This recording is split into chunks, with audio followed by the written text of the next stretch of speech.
Welcome to my report, EastMojo's daily evening news bulletin update. We bring you the latest and biggest happenings from East and Northeast of India. I'm Simran Bajaj. I'll be your host for today evening and also be bringing you the latest updates from Assam. We are being joined by our state correspondents. We have Chandan Pandey from Tripura, Wangamla Salikapai from Manipur, Medulino Ambrosia from Nagaland, and Princess Giri Rashid from Meghalaya. So let's start today's show. First of all, let's head to Sally from Manipur. So, Sally, can you tell us about the political development in the state? Has the Deputy Chief Minister accepted the portfolios and what is the progress at the moment? Yes, thank you so much, Simran. Yes, the weeks-long political crisis in Manipur seems to have been sorted out because I spoke with the WDCM personally over the phone, and he did mention that, the earlier report of like he's not taking the tree portfolio, which was reallocated by the governor, on Monday. So he did say that yes, he is now have resumed work and he started attending the office. So definitely the earlier reports of like he is not taking the three portfolios unless he is giving the state government is giving him the home department portfolio as well. So yes, with him joining the office, and then the four NPB MLAs have already resume their work. So apart from the Deputy Chief Minister, the three NPP ministers, as per the sources, they have already assumed with the previous portfolio they were holding before the resignation. So apart from Deputy CM Y. Choi Kumar Singh, we have L. Chiyanta Kumar Singh as this health minister, and the MLA Legpao Haokip. He has again retained his ministerial post as water resource and youth affairs and sports, as well as N. Kyashi. He is also the NPB MLA. So he is against the previous portfolio, which is the tribal affairs and health area development portfolios. So these four MLAs, which earlier they resigned, not exactly resigned, but they declared that they are not going to support with a BGB-led coalition government in Manipur. But since they have already returned back to this coalition government, yes, definitely with them returning back to the government, the Manipur government as of now seems to be settled. Simran. Thank you for that update. Definitely, a political turmoil in between a pandemic is a reason for worry. And let's hope things have settled down in Manipur.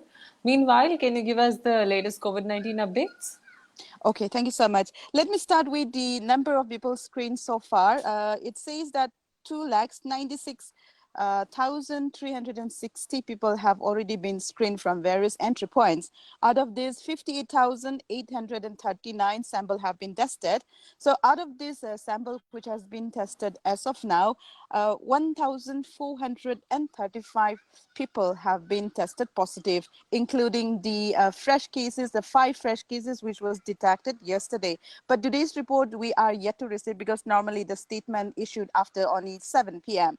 So yes, 1,435 is the total confirmed cases. Along with this, 24 more persons were recovered yesterday. So the recovered patients has increased to 793 in the state, which means the number of recovered has surpassed to the active cases, which is at 642 at the moment. So that is the latest report for COVID-19, as well as the recovery rate has also increased. It has crossed 50%, so it stands at 55.26% as per the additional director, Dr. Mangang. And yesterday, the Chief Minister N. Biren Singh had also inaugurated a few projects, in Imphal, as well as like through video conferencing. So one of the projects is included the Rapid Antigen Detection Testing Center, which is in Chiripam. The reason being why this and the Rapid Antigen Detection Center was inaugurated, because this specific Chiripam district is on complete lockdown mode after more than 20 police personnel were detected COVID-19 positive. Those police personnel who were stationed, who were on a duty at the railway stations or various quarantine center. So the district is totally at the lockdown mode. This is the reason the chief minister had already inaugurated through video conference this rapid antigen detection center. But he did mention that this specific testing center would be these specific facilities will be again allowed in various district hospitals. That's what he did say. So yes, that's the latest report. And as per the, if we talk about the district-wise tally, right now, Tamenglong tops the tally at the moment. Out of the 16 districts in the state, Tamenglong tops the tally with 180 confirmed cases. Out of this, 96 are active cases and 84 are recovered, followed by Senapati district with 168 active. 168 is the total confirmed cases, 99 are the active cases, and 66 are the cured recovered patients. And the least among the 16 district, the least stands by Tamenglong, Tenobal district with 14 confirmed cases. But right now, out of this 14, 13 are already cured, which means this specific Tenobal district is, stands with one single active case at the moment. Simran. Thank you so much for that update, Sally. Since we're talking about COVID-19 updates, let me also give our viewers the updates from Assam. So, Assam recorded another two COVID-19 related deaths. The two people are Prasanna Kumar Haloi, a resident of Guwahati, and Ram Singh Hanse from Karbi Anglong. Both were admitted at Guwahati Medical College and Hospital and succumbed to the infections. Both were on invasive ventilations. Now, with that, the total number of COVID-19 deaths in Assam has increased to 24. It may be noted that yesterday, 6 new deaths were reported, COVID-related deaths, and day before, 2 deaths were related. So we can see continuous number of deaths that the state is recording. And the latest figures for COVID-19 is not out as of now, but according to last night's updates, that's at 11:25, the State Health Minister Dr. Himanta Biswa Sharma gave us the updates that 696 new COVID cases were detected yesterday, and 423 of these new cases are from Guwahati city alone. And with that, Assam has crossed the 14,000 mark. We are at 14,032 total reported cases of COVID-19, of which 8,726 people have been discharged. Active cases remain 5,281. Deaths are 22, leaving apart the 2 deaths reported this morning, as this is the update from last night, and 3 people have migrated to other states. Also, when we're talking about frontline warriors in terms of police personnel who have contracted the virus, so the latest update from Assam is this. This is again on the basis of last night's update from GP Singh, the ADGP. Till last night, 362 police personnel had tested positive for COVID-19, out of which 109 have recovered. And currently, 253 remain people from Assam police remain as active cases of COVID-19. And GP Singh, sir, however, informed that all of them are now in a stable condition. And also, the Chief Minister, Sarbananda Sonowal, yesterday took to Twitter. Again, this is updates from last night because we don't have updated information as of now. The information's come in later today. So the rate of positive cases of the daily tests conducted in Guwahati has decreased from 36% to 16%. And he's given the credit of this to the lockdown that's being observed. Now, to put it in a simple way, earlier, if out of 100 cases, 100 tests being conducted in Guwahati, if 36 were coming out to be positive, now 16 are coming positive. And let me remind all of you is that Guwahati is currently under a very strict lockdown, and 2 weeks lockdown. We're in the second week of the lockdown. We're almost appearing towards the end of the lockdown. The first week was very stringent. Even grocery stores were not opened. However, in the second week, certain relaxations were given, and grocery shops are allowed to open from 11 a.m. to 4 p.m. So, the number of cases continue to rise. We've seen yesterday also more than 400 cases were from Guwahati, and the pattern continues to rise. So, That's the update that we have from Assam. Now, since we're talking about COVID-19, let's go to Chandan Pandey from Tripura and let's get the latest updates. Chandan? Yes, Simran. Thank you. Tripura reported, like every day, we say Tripura reported cases yesterday as well. 54 cases were reported yesterday. So with this, the total number of positive case, confirmed case in Tripura now stands at 1,773. Also to inform you, the active case now has slightly decreased than yesterday. Now it stands at 435, while 1,324 people have already recovered and they were discharged from various COVID care center. 13% whose samples were tested here but they left the state are listed on the migrant list, while 1% died fighting COVID-19. So this is about the number of sample. Now talking about the sample tested in our state. Now I don't have the latest data with me, but as far as I can see on the report, the data which have been provided by the health department, it shows that 75,641 samples have been tested so far in our state. So, and also to tell you that at present there are 248% in facility quarantine, which are run by the government, while 4,632 people are in home quarantine. So this is all about COVID-19, Simran. Thank you for that COVID-19 update, Chandan. Also, there's a IPFT strike in TTADC. So the 24-hour strike that we spoke about, is it that strike? Yes. So today the strike started early in the morning from 6 o'clock. We got report. The copy is already published, and viewers can read it. It's live on EastMojo.com. So the IPFT has set on a 24-hour strike. It is because a leader of IPFT, who is also the president of Indigenous Motor Workers Union, which is a wing of IPFT party who are in the ruling government with BJP IPFT coalition government. The leader was arrested in connection with an incident that took place on July 1st when a party office of BJP was set on fire. So as we talked with the leaders, they said that he had no connection with the incident which took place on July 1st in the headquarters of TTADC, which is Khumlung. But he was booked and he was arrested with charges and sections with non-bailable sections. So following that, he was produced in the court, and presently he is in 3 days of jail custody. Tomorrow he will be produced in the jail, in the court again, and the matter will be taken up in front of the justice. But the IPFT has said that this is a conspiracy hitched by the BJP party. Also to remind you and our viewers that BJP and IPFT are the partners in the present state government.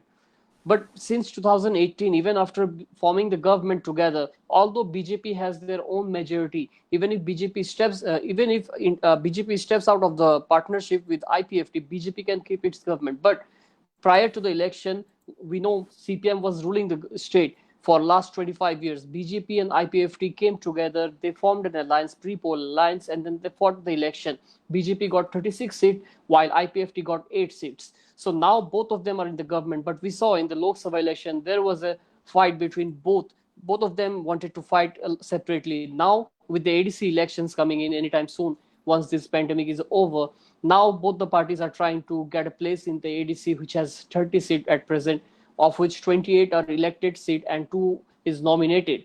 So now both the parties want to get the ADC, which was at the hand of CPIM. But due to this pandemic, the election was postponed, and now it is being run by the governor of Tripura. So now what we see as the election approaches, both the parties, as I just said, want to grab the ADC. And following that, now there is a fight, there is a race between both the parties. A supporter of BJP, IPFT was killed in Gandachara in Dhalai district earlier last month. And the forest minister, who is Mewar Kumar Jamatia, he visited their place yesterday, and he said that in an interview with the reporters, he said, we are ready for an alliance, but we have to be given more majority seats because we are the indigenous party and we have been fighting for the rights of the indigenous people. But if the BJP do not agree to our demands, then IPFT is always ready to go for the polls alone. Simran. Thank you so much for that update, Chandan. Meanwhile, I missed an update from Assam. So in Assam, Assam's peasant leader, Akhil Gogoi, the head of KMSS, Krishak Mukti Sangram Samiti, he has tested positive for COVID-19 today. and he was lodged at Guwahati Central Jail for his role in Anti-Citizenship Amendment Act agitations across the state that happened in December last year. So he was showing signs of he was showing signs of coronavirus, of the contagious virus, for the last couple of days, and he was also diagnosed with kidney stone and gastric ulcers recently. So also two other Akhil Gogoi's two other members of the party, Bittu Sonowal and Daipcha Conver, also recently tested positive for COVID-19, and they have been shifted to Guwahati Medical College and Hospital. Now, Chandan, there's another update that you're on community radio. Can you please give us that update? Yes, the story was filed and published late evening yesterday. So to inform our audience and viewers who have not read the story yet, they can go on eastmojo.com and read it. A 27-year-old Tripura student, I can say, he holds 3 master degrees in political science, English, and philosophy. He has come up with an idea of setting up a community radio at a time when the state and the people are uh, traumatizing from this COVID-19 pandemic. The youth from the North District in Jampu Hill, which is sharing the boundaries with the Mizoram state, our neighboring state. This youth, he come up with the idea. He wanted to raise awareness among the people. So what he did, he contacted with his friends. He took the help of some internet, and then he started his own radio using YouTube. Yes. So what he does is he invites people, giving the link, and in last 4 days, around 1,200 to 1,500 people has already joined his radio station, which is named as Bethlingship Radio. The place is also called as Bethlingship Village, which is around 200 kilometers from here. So now people has started joining it. People not only from the Bethlingship Village, which has around 5,000 villagers in this complete area, but people from Mizoram and rest of the parts of Tripura has also started joining his radio. People can share their views. People can share dedicate song for their keens, and also there are debates on various issues to raise awareness among the people. So this is something very unique, and for the first time in the state of Tripura, something a unique thing which has come up at the time of this pandemic. Simran. Thank you so much for that update, Chandan. Now, giving you the latest COVID-19 updates from Mizoram. So again, today's updates are not out as of now. Usually it's already live. However, Mizoram DIPR is informed, as per updates from yesterday, 10:30 p.m., that two new confirmed cases were recorded in the state yesterday, and they are both the new cases are BSF personnel. And with that, Mizoram is at 203 cases, total reported cases, of which 143 have already been cured and discharged, and 60 people remain as active COVID-19 cases. So that's the latest COVID-19 updates from Mizoram. Now let's head to Meadow from Nagaland. And Meadow, can you please tell us about the COVID-19 updates? Thank you, Simran. So, a total of 16 new cases of COVID-19 were reported in our state today. This morning, the health minister informed that 3 were tested positive, and later in the evening, he informed that 13 were positive. So this took the state's tally to 673. So it was 6:60 in the morning when 3 were tested positive, but with the addition of the 13 new COVID cases that were reported this evening, our state's tally for the total number of COVID cases now has spiked to 673.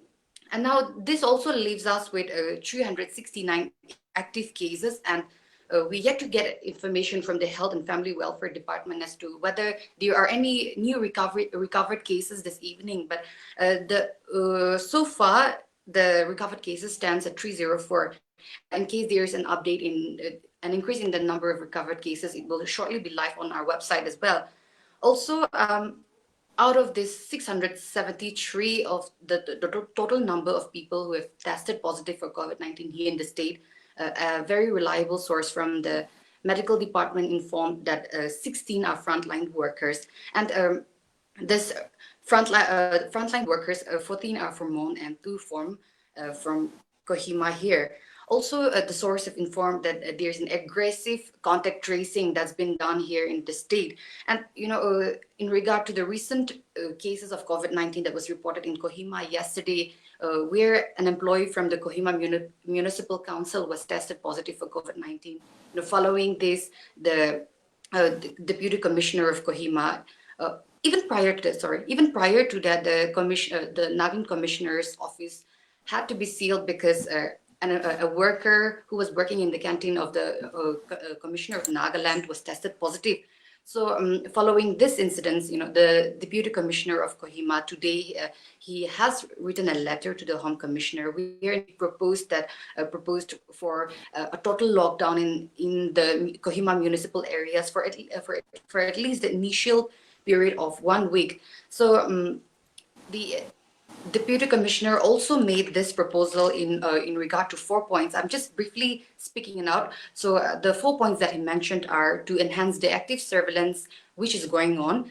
The second point is for early detection of the suspected cases. So in regard to this, as I spoke to the health official from the health department, we have no accurate information of how many persons have been traced in regard to those frontline workers who were tested, contacts of frontline workers who were tested positive here in Kohima. But as of yesterday, it was over 500. So likely with the detection of the new case yesterday, the number of contacts, be primary or secondary, must have increased by now. And also the third point that the Beauty Commissioner mentioned is to break the chain of transmission. Now, this, I believe, is why, because it's not just limited to the quarantine centers now. It is among the healthcare workers, among the primary contacts of the healthcare workers. And so this must be one point. And the final point is to further prevent the spread of the diseases to new areas. Speaking about this, in regard to the worker who tested positive from the Nagaland Commissioner's office, also in regard to yesterday's new COVID case from Kohima, where the employee from the Kohima Municipal Council was tested positive. The residential areas of both these two persons have been demarcated as containment zones by the district administration. Also, Simran, talking about this, where the Deputy Commissioner of the district has asked has written for a proposal for a total lockdown of 1 week. For as I followed up with the health department, they have mentioned that because the recommendations have to come from the health department, meetings are going on in this regard, but the final decision eventually has to be taken by the High Part Committee for COVID-19 related activities here in the state, and the meeting for which is likely to be held tomorrow. And the health department have not informed as to what kind of recommendations they will be giving to the state government, but they will be presenting their recommendations to the High Part Committee in a meeting tomorrow. Simran. Thank you so much for that update. Also, Shramik trains were to arrive in the state today. So can you give us the latest updates on any new train arrivals? Yes, so a Shramik special train has arrived here in the state today. And this train was bound from Bangalore. It left Bangalore on July 6th and has reached the state today. And it was bringing back passengers from not just Nagaland, but from across the other states of Northeast as well. I don't have an accurate data of how many persons cumulatively have returned back to the Northeast region, but as of Nagaland, 307 persons have returned back to the state. This is in regard to those people who arrived today. Now, the last special train that was arranged by the state government was on July 16th, and after a gap of weeks, a special train has arrived in the state today. And this, according to the nodal officer for COVID-19 related activities outside the state, Shanavas C, he informed that the addition of this 307 persons who have returned back to the state in this edition, there are cumulatively around 20,000 returnees who have returned back to the state. And he's also mentioned that so far the state has no other plans on if more returnees or more special trains will be arranged by any other states bringing back citizens of Nagaland back to the state. So this is all for now. And this, in regard, I'm repeating, has brought back 307 persons from Bangalore. And it brought back not just citizens of Nagaland, but also citizens from of other northeastern states. So this is in regard to the Shramik special train, Simran. Thank you for that update about the Shramik special trains. Also, in wrapping up today's show, the last topic that we have for discussion. So, the phase two of broadcast lessons for for students of class 8 to 12 is to start from July 11th. So, can you tell us more about these online sessions and broadcast sessions, and what will be the workings of it? Yes, Simran. So these broadcast lessons that are being broadcasted on by the school education department, they are broadcasting these programs on platforms like the Doordarshan Kohima, the All India Radio Kohima. They also have their dedicated Facebook and YouTube pages. So in regard to the links, we have also attach the links in our story link where the students can directly link. So this is in regard to the second phase broadcast lessons for classes 8 to 12. Now this time the school education, they informed that this time the current broadcast lessons has introduced an inclusive education. This is because they have informed that their lessons will now be taught where sign language interpretations will be done in this current broadcast. So making it more inclusive for the students, especially students with disabilities. So moving towards an inclusive education, they have introduced this, and these lessons will be live from July 11 to 30 on on Doordarshan again, Doordarshan Kohima, All India Radio, the dedicated Facebook pages and YouTube channel of the school education department. Simran. Thank you so much for that update. And with that, we come to an end for today's show.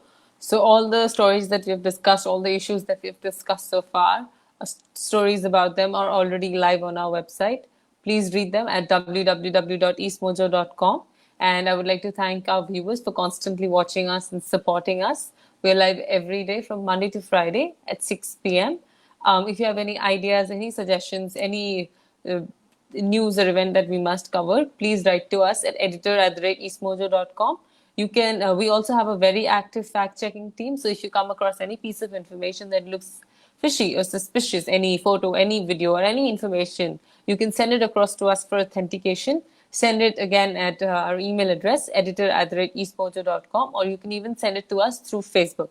Please stay connected with us through Facebook, Instagram, Twitter, and YouTube. This is Simran Bajaj signing off for today.